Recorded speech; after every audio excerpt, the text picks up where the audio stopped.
бир хан болгон экен. Хан элине 2 суроо берет экен.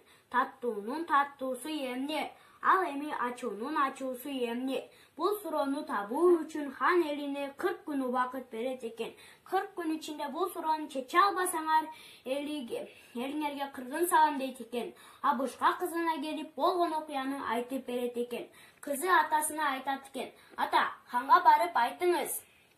Таттуунун таттуусу бала, ал эми ачуунун ачуусу болсо бул ажал" дейт экен. Ошентип акылдуу кыз элин кыргындан сактап калган экен. Мермай, мен окуган жомоктордон түшүнүк алдыңбы? Анда сен түшүнүгүңдү айтып берчи. Макул, айтып берем. Илгери бир хан болгон экен. Хан элине 2 суроо берет экен. Таттуунун таттуусу эмне, ачуунун ачуусу эмне? Бул суроолорду табууга 40 күн убакыт берет. Эгерде чече албасаңар, кыргын салам дейт. Абышка кызына келип болгон окуяларды айтып берет. Кызы атасын ханга жиберет. Таттуунун таттуусу бала, ачуунун ачуусу ажал болот деп. Ошентип акылдуу кыз эл кыргындан сактап калган экен. Мермай, анда мен сага 1-2 суроо берейин. Ошого жооп берчи. Хан элине кандай суроолорду берди?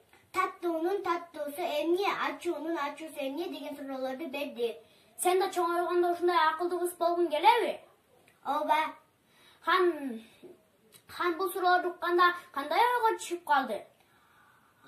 Таң калуу менен ойго түшүп калды.